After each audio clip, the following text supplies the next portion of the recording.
Hi, okay, first off, we are going to talk about supplies for the beginning part of your project. You obviously need something to put up on your wall. And so what I used for this is masonite. It comes in 1/8 inch thick, and it's a 4x8 sheet for about $8, so it's pretty cheap. And most wood supply stores will cut these for you. I had them cut mine in 6-inch strips. But just take into account that the 6 inches, you have to take into account the saw blade. And so your very last strip is probably going to be a little bit smaller than 6 inches, maybe 5.5 or 5 inches. And so kind of remember where those are, and don't just start planking and putting stuff up on the wall and all of a sudden you have a really small strip on your wall. So put those to the side. I'm going to use mine on the bottom so you don't see it, just because I need to use all my bolt pieces. Some people may not need to use all the pieces depending on the size of their wall, so it may not matter. And another thing to remember, when you have these cut, make sure that the person who is cutting them cuts them very straight. I had a whole lot cut, and I got home and started putting it on my wall, and they were very crooked. They ranged from about 1/2 inch to 1 inch opposite of the 6 inches. And so make sure they spend their time cutting it. Now they may charge you for these cuts, they may not. It's just your luck of the draw if you get charged that day or not at most home improvement stores. So after you have your masonite and you have it all cut, what you're going to do is take some sort of thing that makes the gaps even for you. You can eye it if you choose, which I kind of did in a way, and I'll tell you about that. But to start off, I used 3/4. Now, first I would put them up like this. Then I put the quarters in between right there, and then I would secure with my nail gun.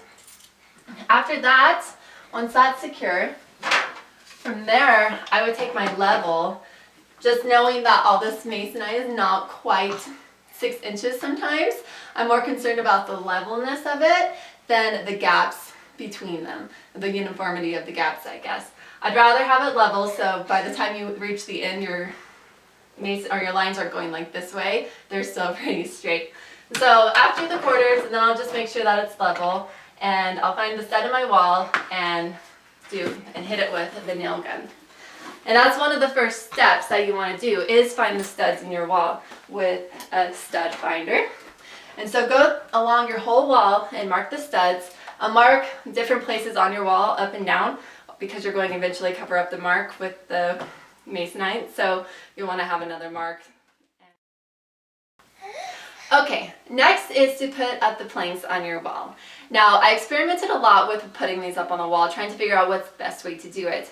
I didn't know if I wanted all the long ones on one side and the short ones on one side, or if I wanted to stagger them or whatnot. I was really concerned if I were to put all the long ones on one side, even though it's a lot easier, and all the short ones on one side. I was worried that you might be able to see a seam straight down the line or down the wall, and so I decided to stagger them, even though it took a little bit more time and I had to redo my work, but it looked a lot better. And so I started with a long one, then there will be a short one, and then there'll be a long one right here and a short one right here.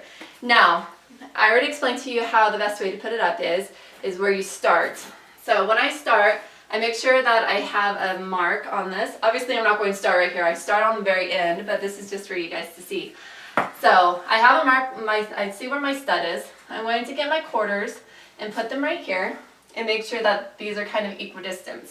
And then I'm going to get my nail gun and make sure that I have my earplugs in. 3M makes some really good tack protection earplugs for this.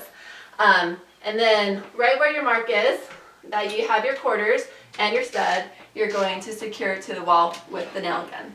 And then you're going to take your level, make sure that the next little piece is level,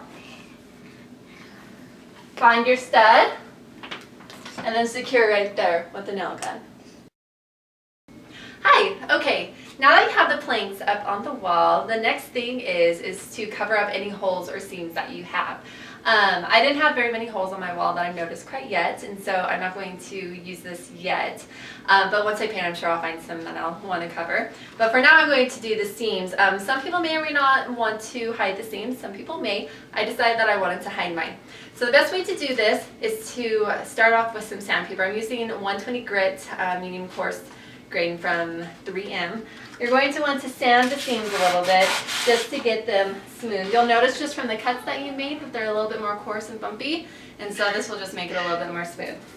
Once you're done sanding them, you want to get some water and wipe it off and let it dry just to make sure that there's no dust from them. Next is to get some putty. Now I'm using 3M's Patch Plus Primer. It uses nanotechnology. It's actually some pretty cool stuff if you ever get it. You want to get your putty knife. Mine's a little bit bigger than it needs to be. And get some on your putty knife. And just go to the seam and start spackling it on. And so once you have a good amount in there,